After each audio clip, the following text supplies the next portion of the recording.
When it comes to online games, one of the most important aspects is also one of the hardest to get just right.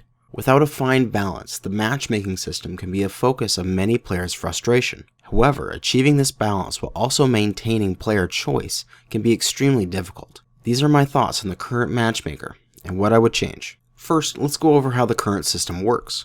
Each pilot has a hidden ELO rating. This is a statistic that predicts your chance of winning versus another pilot. If your rating is higher than theirs, you are expected to win, and if it's lower, you're expected to lose. The larger the difference between your ratings, the larger the skill difference between the pilots, and the more certain the system is in its prediction. The matchmaker attempts to put pilots together that have similar ratings, so there will be a close match that could go either way. If the expected result happens, the pilot's ratings change a small amount. However, if an upset occurs, the ratings will change significantly. If you want more information on how this system works, check out its Wikipedia article. Next, there's the concept of buckets. This is a term to represent the different queues that a pilot could be waiting in for a match. The matchmaker pulls from the players available in these buckets in order to put together a match. These buckets take the form of any choice the player has to limit the type of match that they will play. For example, turning off a game mode or a regional server will remove you from those queues, limiting the amount of pilots that the matchmaker can use to match up against you. There is also the more clear-cut example of the choice of either playing normal matches or community warfare matches, and the choice of either attacking or defending different planets in CW. Players want the system to give them fair matches, and they don't want to sit around for a long time waiting for them. These systems can work fine, but they encounter problems when they are applied to MWO's relatively small player base. At some point of the day, there's simply not enough players online to make fast and fair matches. This problem is amplified when you account for the large amount of player choice for limiting which bucket they fall into. There may be enough players online, but they are simply spread too thin between the various buckets. This is even more apparent in community warfare where there is no ELO matchmaking, because there simply is not enough pilots online at any one time.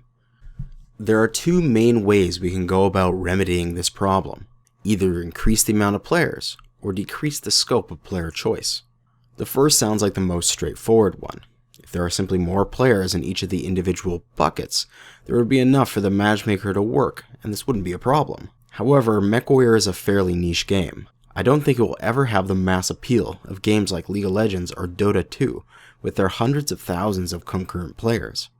There will be a significant population boost when the game does eventually release on Steam, which I believe should be happening sometime this fall. But besides from that, there is not a way to magically increase the amount of players in the various buckets, so you must look for the other option. If we reduce the amount of buckets that players can put themselves into, the remaining ones will have more to work with and will be easier to make good matches. However, if we want to reduce the amount of buckets, we need to take away some of the player choice in the game, and players never like it when you take away their choices. This was attempted before by making the game mode selection a vote towards preference instead of an absolute like it is now. This went over horribly. Players had long streaks of non-preferred game modes that felt completely unrepresentative of their choices. The majority of players kiboshed the idea, and it was quickly removed. While the implementation of that was flawed and could have been done better, this is a good example of what can go wrong when dealing with player choice. Here are a couple ideas that could work, and would hopefully not interfere greatly with player choice. First, let's fix the game mode voting system that they tried in the past. The reason why it failed was because of the order operations in selecting the game mode. It worked by first putting together a match based only on ELO rating, then polled the players that ended up in that match on what game modes they wished to play. Based on all the votes, it randomly chose the game mode and the match started. This had the problem of making it so votes from smaller groups of players would be outweighted by votes from a large group.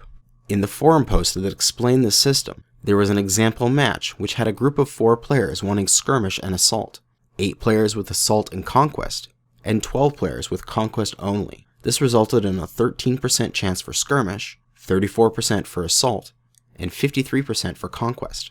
This meant the 4-man had an over 50% chance to drop on an unselected game mode. However, if you flip the order of operations around, you can achieve a better result. Instead of matching on rating, then selecting game mode, first group by game mode, and then by rating. only expanding to different game modes when a good match cannot be found. My idea would have all pilots rank the game modes from most preferred to least preferred. The matchmaker would start by trying to put you into a match with only your first game mode. However, if it couldn't find a good rating match within a certain time frame, it would expand to also looking at your second game mode, and again after another set of time to include the last game mode.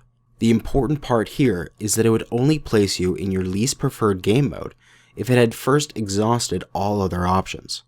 One of the good things about this system is it would change dynamically based on how many players are waiting in the queue.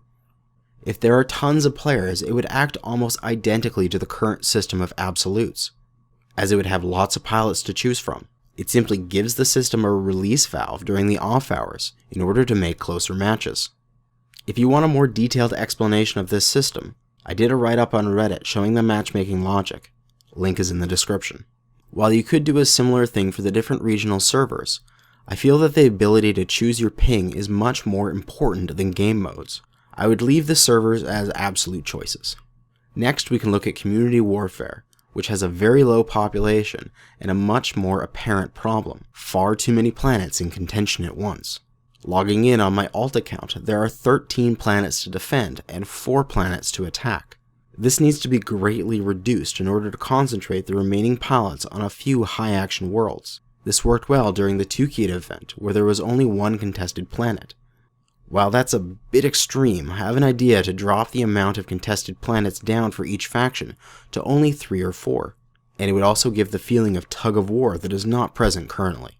My idea is to simplify things down to fronts. This would be wherever one faction borders another. Currently, when this occurs, say in this example between Kurita and Clan Wolf, there are 2 planets in contention, 1 in each territory. You can choose to either defend your faction's planet or attack the enemy planet, creating 2 different buckets. This can be simplified down by making the choice of attacking or defending based on who won the previous attack phase.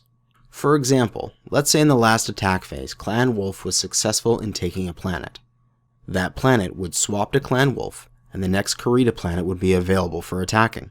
Since that is the only planet available on that front, Clan Wolf can only attack, and Kurita can only defend. If Clan Wolf wins again, the process repeats with the planet changing hands and the next Kurita planet coming up for contention. However, if Kurita is successful in their defense, the roles swap, and the planet in contention would be a Clan Wolf planet.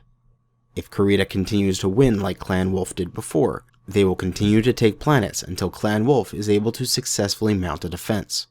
This drastically cuts the amount of planets down, while also making community warfare feel more flavorful. If your faction is losing, you are quite literally on the defense. You have to stop the enemy push before even thinking of attacking back. Hopefully the situation of having a faction where all the fronts are either attack or defend would be rare, so that if a pilot wanted the choice of attacking or defending, they can simply move to another front. Also, I would remove the ability for pilots of one faction to defend planets for another faction that are being attacked by opposing clan or IS forces. For example, as a Kurita pilot, I can defend any IS planet that is under attack from the clans. I feel that factions should fight for their own borders, and this kind of border hopping should only take place in special events, like the Battle of Tukid. With this system, the players would be 5 times more concentrated on specific planets, hopefully lowering the wait times for matches. In the end, whatever we do to increase the quality of matches will in some way affect our choices in the game. I, for one, am willing to give up a little control over my game modes for higher match quality. Thanks for listening, and good hunting.